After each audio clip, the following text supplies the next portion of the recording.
Praise the Lord everyone. आप सभी भाई बहनों को जय मसीह की सुबह की बेला में आप सभी का स्वागत है। आइए आज हम फिर से बाइबल के एक महत्वपूर्ण विषय पर मनन करेंगे और विषय है प्रार्थना कैसे करें। रोमियो 8 का 26 और 27 आइए हम वचन के द्वारा देखेंगे। क्योंकि हम नहीं जानते कि प्रार्थना किस रीति से करना चाहिए, परंतु आत्मा आप ही ऐसी आहें भर कर जो बयान से बाहर है हमारे लिए प्रार्थना करता है।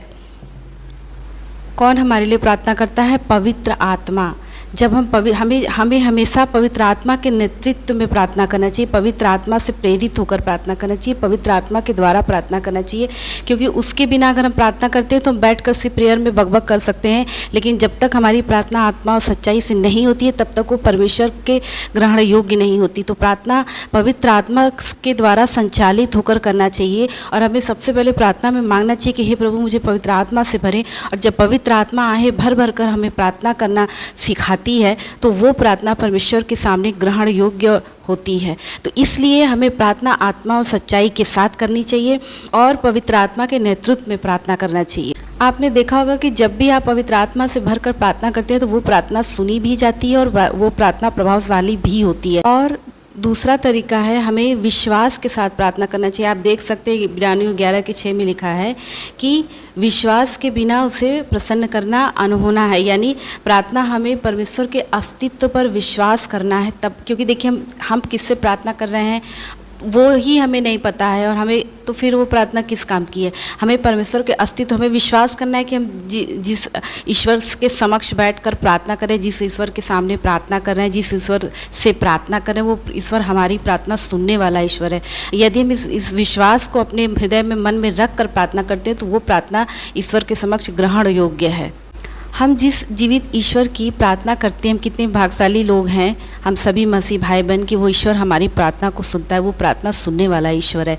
तो इसलिए हमें परमेश्वर के अस्तित्व को स्वीकार करते हुए और ये विश्वास करते हुए कि हम जिसके समक्ष प्रार्थना करें, जिस ईश्वर के समक्ष प्रार्थना करें वो ईश्वर हमारी प्रार्थनाओं को सुनने वाला ईश्वर है, उस विश्वास के साथ यदि हम प्रार्थना करते हैं तो प्रभु हमारी प्रार्थनाओं का उत्तर देते हैं और प्रभु हमारी प्रार्थनाओं को सुनते हैं। इब्रानियों 11 के 6 में लिखा हुआ है कि वह अपने खोजने वालों को प्रतिफल देता है।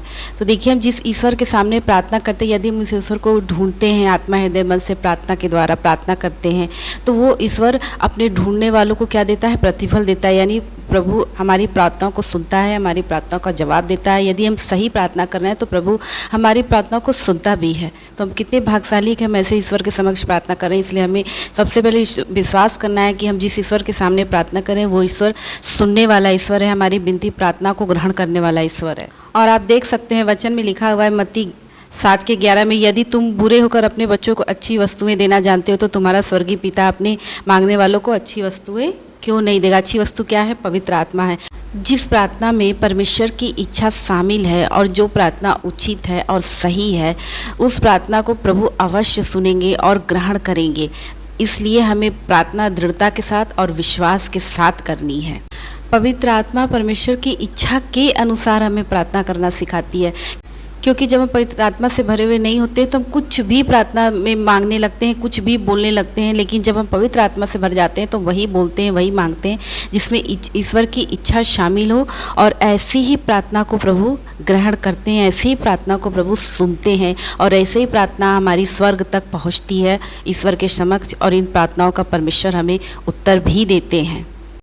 हर एक व्यक्ति को पवित्र आत्मा से भरकर प्रार्थना करनी चाहिए और विश्वास के साथ प्रार्थना करनी चाहिए और दृढ़ता के साथ प्रार्थना करनी चाहिए और ये सोचकर प्रार्थना करना चाहिए कि हम प्रार्थना में क्या बोल रहे हैं हम वही बोलें जो प्रभु को प्रिय हो, ग्रहण योग्य हो। पवित्र आत्मा से भरपूर व्यक्ति कुछ भी अपने मुख के शब्दों के द्वारा नहीं बोलता, बल्कि वो सोच समझकर अपने शब्दों को इस्तेमाल करता है, क्योंकि पवित्र आत्मा से वो प्रेरित होता है और पवित्र आत्मा उसे शब्द देती है। पवित्र आत्मा उसे ईश्वर के इच्छा अनुसार प्रार्थना करना सिखाती है। तो इसलिए हमें पवित्र आत्मा से परिपूर्ण होकर प्रार्थना करना चाहिए, ये ज़रूरी है। लेकिन इसके लिए हमें सर्वप्रथम पवित्र आत्मा को अपने जीवन में मांगना है और पवित्र आत्मा को अपने हृदय में मन में ग्रहण करना है, ताकि हम जब पवित्र आत्मा से परिपूर्ण हो जाते हैं तो सिर्फ प्रार्थना ही नहीं, हम अपने जीवन का हर एक चुनाव, हर एक निर्णय, हर एक फैसला, हर एक प्रकार की प्रार्थना, चाहे जीवन का कुछ भी निर्णय हो, चाहे जीवन की कोई भी बातें हो, हम वही करते हैं जिसमें ईश्वर की इच्छा शामिल हो। सुबह की बेला में प्रभु आप सभी भाई बहनों को और आप सभी के परिवारों को